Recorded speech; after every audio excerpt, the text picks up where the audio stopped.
আবার একটা রেসিপি নিয়ে চলে এলাম। আজকে করব রুই পোস্ত।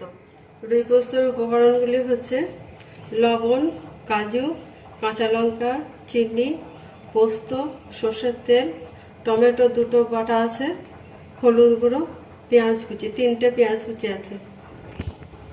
রুই মাছ, এরপরে মাছগুলি নুন হলুদ মাখিয়ে ভেজে নেব। তারপরে আমরা এই জলটাতে এই গোটা পোস্তগুলো ভেজে দিচ্ছি, খানিকক্ষণ ভেজে রাখবো। আর কাজুগুলো দিয়ে দিলাম, একসঙ্গে ভেজে পেস্ট করে নেব। 6-7 মিনিট থাকবে ভেজানো। আর মাছটা নুন হলুদ মাখিয়ে ভেজে নেব।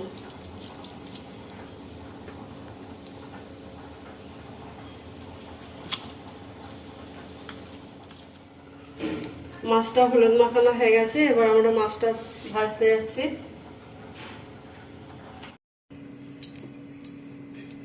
আমাদের মাছ ভাজা হয়ে গেছে। এই মাছের তেলটাতে পেঁয়াজগুলো দিয়ে দিলাম।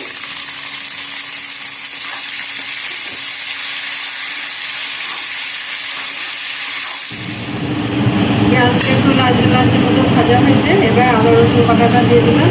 আদা রসুন বাটাটা আপনাদেরকে দেখানো হয়নি, এটা আমি এখনই পেস্ট করলাম। 1 চামচ দিলাম।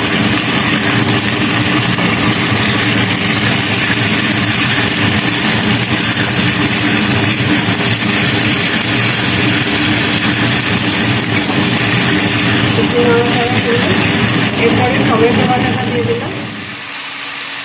এবার একটু স্বাদ মতো লবণ দিলাম। টমেটো বাটা দেওয়ার পর একটু মশলাটা কষাবো।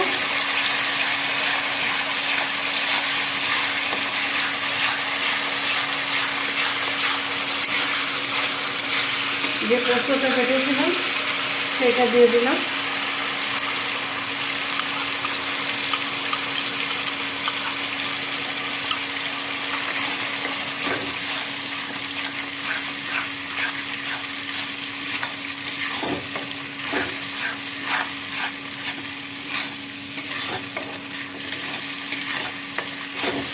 পোস্তটা কষানো হয়ে গেছে, এবার জল দিয়ে দিলাম পরিমাণ মতো।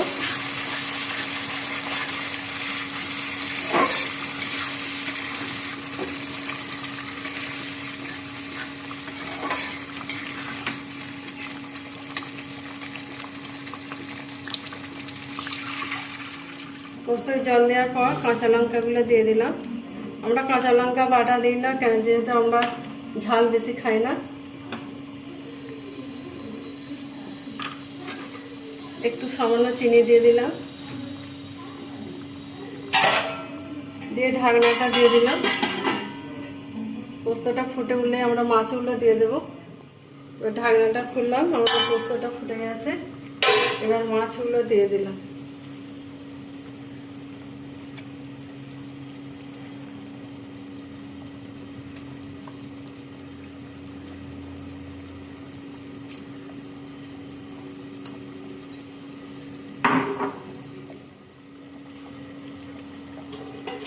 এবার ঢাকাটা দিয়ে দিলাম, 4 মিনিট থাকবে।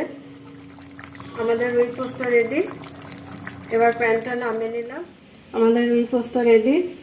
আপনারা আমার রান্না যদি ভালো লেগে থাকে আপনারা সাবস্ক্রাইব করবেন, লাইক করবেন এবং কমেন্টে জানাবেন। আপনারা চেষ্টা করবেন এইভাবে রান্না করে খেয়ে কেমন লাগে জানাবেন।